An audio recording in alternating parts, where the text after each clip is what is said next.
সপ্তম শ্রেণীর শিক্ষার্থীরা, আশা করছি ভালো আছো। আমি মমতাজ, সহকারী শিক্ষক, কৈবল্য আদম হাউজিং এস্টেট বঙ্গবন্ধু উচ্চ বিদ্যালয় থেকে তোমাদের জন্য আজকে গণিত বিষয়ের অনুশীলনী 3 পরিমাপ বিষয়টা নিয়ে দুইটা অঙ্ক করে দেখাবো। এর আগের ক্লাস আমি তোমাদেরকে এই পরিমাপ বিষয়ের বিভিন্ন সূত্র নিয়ে আলোচনা করেছিলাম। আজকে এরই ধারাবাহিকতায় আরও দুটো অঙ্ক তোমাদেরকে করে দেখাচ্ছি। এটাও তোমাদের অনুশীলনী 3 পাঠ্য বইয়ের 48 পৃষ্ঠার 24 নম্বর অঙ্কটা করে দেখাচ্ছি। এখানে দেখো 24 নম্বর যে প্রশ্নটা দেওয়া আছে প্রশ্নে, সেখানে লেখা আছে একটি ঘরের দৈর্ঘ্য প্রস্থের 3 গুণ, প্রতি বর্গমিটারে 7.50 টাকা দরে ঘরের মেঝে কার্পেট দিয়ে মুড়তে মোট 1102.50 টাকা ব্যয় হয়। ঘরটির দৈর্ঘ্য এবং প্রস্থ নির্ণয় করো। তাহলে প্রথমে যে কাজটা করতে হবে, এখানে ঘরের দৈর্ঘ্য এবং প্রস্থের 3 গুণ বলে দেওয়া আছে। তাহলে আমি মনে করে নেব ঘরের প্রস্থটা হচ্ছে ক মিটার। 24 নম্বর অঙ্কটা মনে করি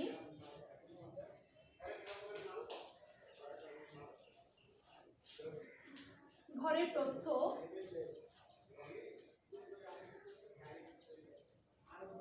প্রস্থ হচ্ছে ক মিটার।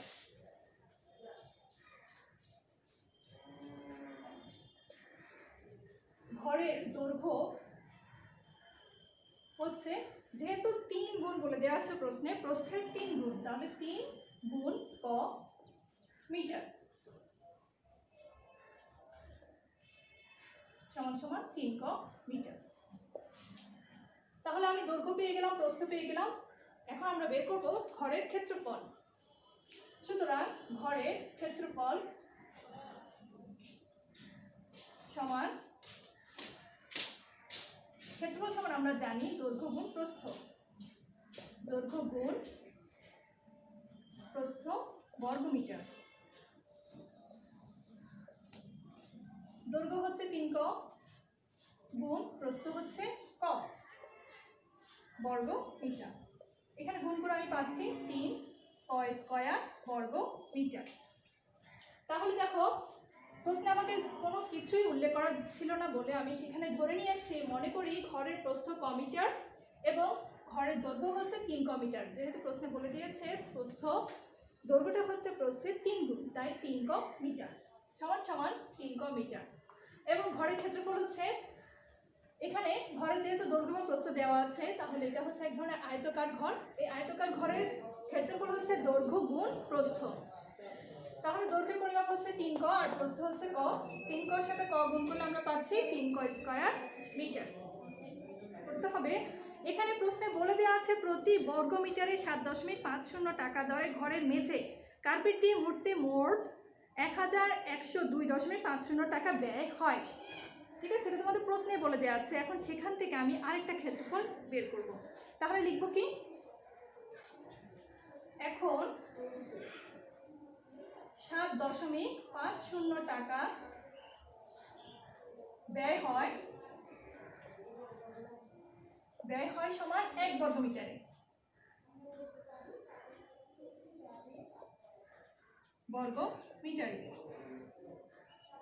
সুতরাং 1 টাকা ব্যয় হয় 7.50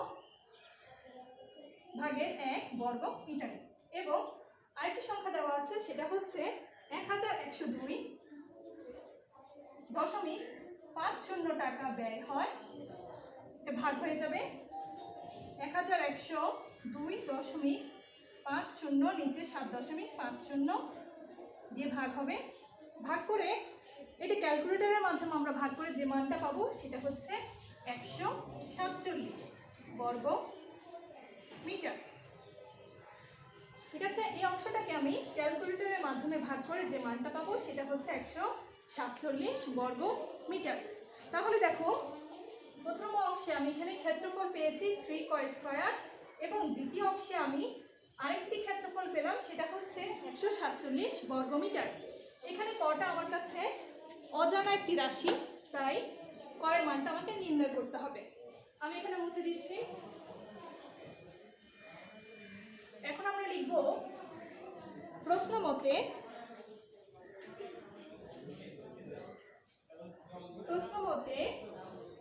3 ক স্কয়ার সমান 147 বা ক স্কয়ার সমান 147/3। এখন 147কে যদি আমি 3 দিয়ে ভাগ করি তাহলে যে মানটা পাচ্ছি সেটা হচ্ছে 49, অর্থাৎ ক স্কয়ার সমান 49, 7 7। এখন ক সমান সমান মানটা বের করব কি, উভয় পক্ষে আমি যদি বর্গমূল করি, উভয় পক্ষকে আমি এখানে বর্গমূল করেছি, এখন আমি এখানে বর্গমূল করছি, বর্গমূল করে যে মানটা পাচ্ছি সেটা হচ্ছে ক সমান সমান 7, অর্থাৎ 7 7 49।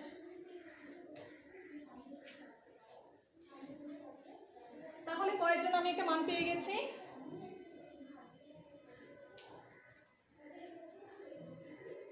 এটাই হচ্ছে আমার ঘরের প্রস্থ। আমরা ধরে নিয়েছিলাম ক সমান 7, ঘরের প্রস্থ ক সমান সমান 7 মিটার এবং ঘরের দৈর্ঘ্য ছিল 3 ক, অর্থাৎ 3 গুণ কয়ের মানটা 7 মিটার, 3 7 21 মিটার। তাহলে নির্ণয় ঘরের প্রস্থ 7 মিটার এবং ঘরের দৈর্ঘ্য 21 মিটার। অঙ্কটা আমার এখানেই শেষ। এটা হচ্ছে 24 নম্বর। এখন আমি তোমাদেরকে 25 নম্বর অঙ্কটা করে দেখাচ্ছি। এটা হচ্ছে তোমাদের বইয়ের সৃজনশীল একটা অংশ।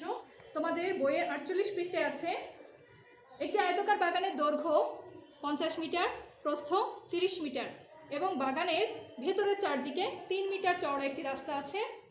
ক নম্বরে বলেছে উপরে তথ্যের আলোকে আনুপাতিক একটা চিত্র অঙ্কন করো।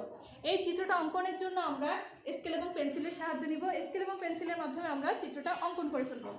তাহলে এখানে যেহেতু একটা আয়তাকার বাগানের কথা বলা হয়েছে,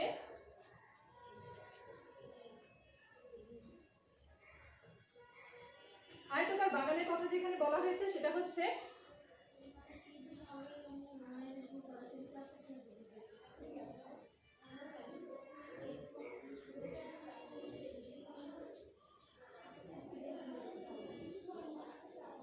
এখানে আমরা স্কেল এবং পেন্সিলের সাহায্যে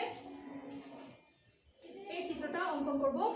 এখানে বলে দেওয়া আছে আয়তাকার বাগানের দৈর্ঘ্য, এটাকে আমরা 50 মিটার,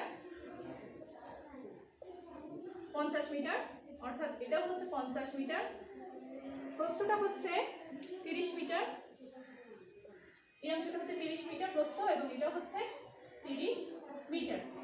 এবং আরেকটা কথা বলে দেওয়া আছে বাগানের ভেতরে চারিদিকে 3 মিটার চওড়া একটা রাস্তা আছে, অর্থাৎ এখানে যে চওড়াটা আছে সেটা হচ্ছে 3 মিটার, 3 মিটার, এই পাশেও আছে 3 মিটার, এই পাশে 3 মিটার, এই পাশেও আছে 3 মিটার। তাহলে এখান থেকে আমরা কি কি পাচ্ছি, একটা আয়তাকার বাগান, এই বাগানের দৈর্ঘ্যটা হচ্ছে 50 মিটার, প্রস্থ হচ্ছে 30 মিটার এবং বাগানের ভেতরে চারদিকে 3 মিটার চওড়া একটা রাস্তা আছে। এটা আমরা স্কেল এবং পেন্সিলের সাহায্যে অঙ্কন করে দিলে উত্তরটা আমার এখানে সম্পন্ন হচ্ছে। এবার আসো খ নম্বরে রাস্তার ক্ষেত্রফলটা নির্ণয় করতে বলেছে। রাস্তার ক্ষেত্রফল, ভেতরের যে অংশটা আছে এই রাস্তাটার ক্ষেত্রফল কত সেটা নির্ণয় করতে বলেছে। আসা শুরু করছি। খ, তাহলে কি কি দেওয়া আছে সেগুলো আগে লিখবো। দেওয়া আছে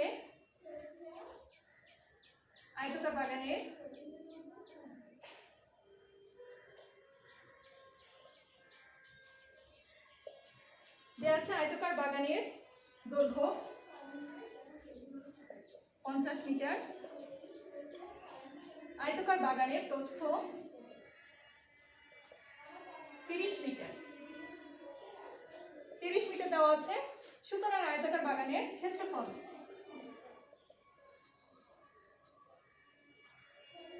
ক্ষেত্রফল হচ্ছে আমরা জানি এর আগের ক্লাসগুলোতে বলেছিলাম ক্ষেত্রফল হচ্ছে কি দৈর্ঘ্য গুণ প্রস্থ। প্রথমে আমরা সূত্রটা লিখব, পরে সেই সূত্র অনুসারে মানটা বসিয়ে দেব।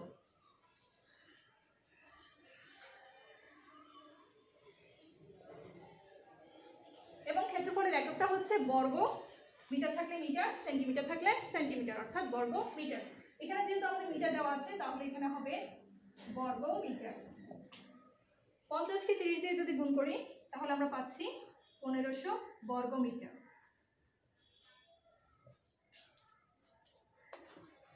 প্রথম অংশটা সম্পন্ন হলো। এবারে যে অংশটা পেয়েছি সেটা হচ্ছে আয়তাকার বাগানের ক্ষেত্রফল। এখন আমাকে বের করতে হবে ভেতরে যে রাস্তাটা ছিল রাস্তার ক্ষেত্রফলটা বের করে নিতে হবে। ভেতরের অংশ রাস্তা বাদে। এখন আমি যে কাজটা করব সেটা হচ্ছে রাস্তা বাদে বাগানের দৈর্ঘ্য। প্রথমে আমরা বের করে নিয়েছি আয়তাকার বাগানের ক্ষেত্রফল। এখন আমরা লিখব রাস্তা বাদে বাগানের দৈর্ঘ্য। রাস্তা বাদে বাগানের দৈর্ঘ্য। যেহেতু আমার প্রশ্নে বলা আছে যে 3 মিটার চওড়া একটা রাস্তা আছে, তাই রাস্তা বাদে বাগানের দৈর্ঘ্যটা কি হবে? দৈর্ঘ্য যেহেতু বলা আছে 50, 50 বিয়োগ 3 গুণ 2 মিটার। এখান থেকে আমি পাচ্ছি 50 বিয়োগ 3 দুগুণে 6 মিটার। 50 থেকে যদি 6 বিয়োগ দিই তাহলে আমরা পাচ্ছি 44 মিটার। একই রকম ভাবে রাস্তা বাদে বাগানের প্রস্থ। সুতরাং রাস্তা বাদে বাগানের প্রস্থ বের করব। প্রস্থ যেহেতু আমাকে প্রথমে দেওয়া আছে 30 মিটার, 30 থেকে আমি বিয়োগ দেব 30 বিয়োগ 3 গুণ 2 মিটার। 30 বিয়োগ 6, 30 থেকে 6 বিয়োগ দিলে আমরা পাচ্ছি 24 মিটার। তাহলে রাস্তা বাদে বাগানের দৈর্ঘ্য এবং রাস্তা বাদে বাগানের প্রস্থটা আমরা পেয়ে গেলাম। এখন রাস্তা বাদে ক্ষেত্রফলটা কত হবে? যেহেতু আমরা জানি সূত্রটা হচ্ছে দৈর্ঘ্য গুণ প্রস্থ, তাহলে রাস্তা বাদে বাগানের ক্ষেত্রফল হচ্ছে রাস্তা বাদে বাগানের ক্ষেত্রফল দৈর্ঘ্য গুণ প্রস্থ, অর্থাৎ 44 গুণ 24 বর্গ মিটার। 44 গুণ 24 বর্গ মিটার। এখন 44কে যদি 24 দিয়ে আমরা ক্যালকুলেটরের মাধ্যমে গুণ করি তাহলে আমি যে মানটা পাচ্ছি সেটা হচ্ছে 1056 বর্গ মিটার। বর্গ মিটার। তাহলে আমি প্রথমে একটা ক্ষেত্রফল পেলাম, সেটা হচ্ছে আয়তাকার বাগানের ক্ষেত্রফল। এখন আমি পেয়েছি রাস্তা বাদে বাগানের ক্ষেত্রফল। সুতরাং মোট বাগানের ক্ষেত্রফল থেকে রাস্তা বাদে বাগানের ক্ষেত্রফলটা আমরা যদি বিয়োগ করি তাহলে রাস্তার ক্ষেত্রফলটা পেয়ে যাব। সুতরাং রাস্তার ক্ষেত্রফল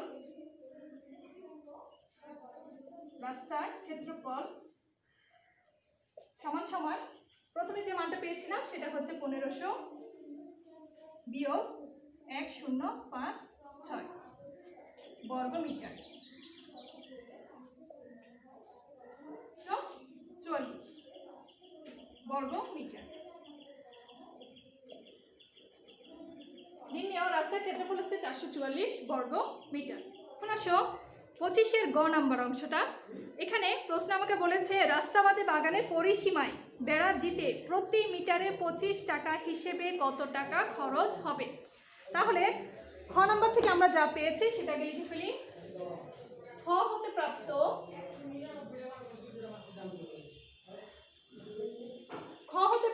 এই যে রাস্তা বাদে আমরা বাগানের দৈর্ঘ্য এবং প্রস্থ পেয়েছি সেই কথাটা আমরা এখন লিখব। রাস্তা বাদে বাগানের দৈর্ঘ্য।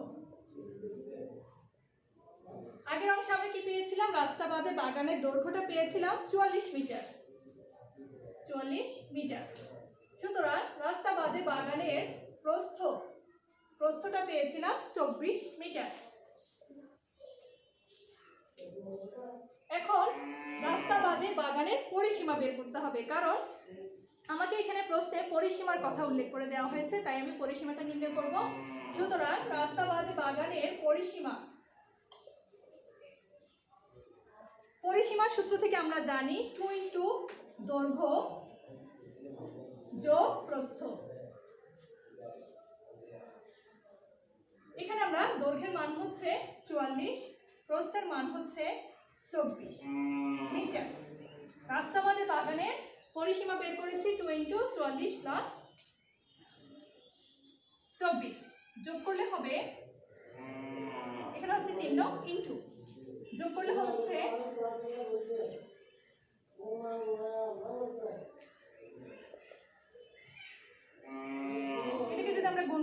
পাচ্ছি 8 2 16 6 হাতে 6 2 12 13 136 মিটার। তাহলে রাস্তাবাদে বাগানের পরিসীমাটা আমরা 1 মিটারে খরচ হয় সমান 25 টাকা। সুতরাং 136 মিটারে খরচ হয় 136 গুণ 25। 100 দিয়ে গুণ করে পাচ্ছি 3400 টাকা।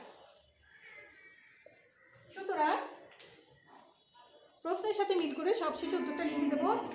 সুতরাং প্রতি মিটারে 25 টাকা হিসেবে মোট খরচ হবে 3400 টাকা। এখানে নির্ণয় উত্তরটা হচ্ছে 3400 টাকা। শিক্ষার্থীরা, আজকে গুরুত্বপূর্ণ দুটো অঙ্ক করে দেখালাম। তোমরা এই অঙ্কগুলো বাসায় বসে অনুশীলন করবে। পরবর্তীতে নতুন কোনো অধ্যায় নিয়ে আলোচনা করব, নতুন কোনো অঙ্ক নিয়ে আলোচনা করব। সে পর্যন্ত সকলেই ভালো থেকো, সুস্থ থেকো। আল্লাহ হাফেজ।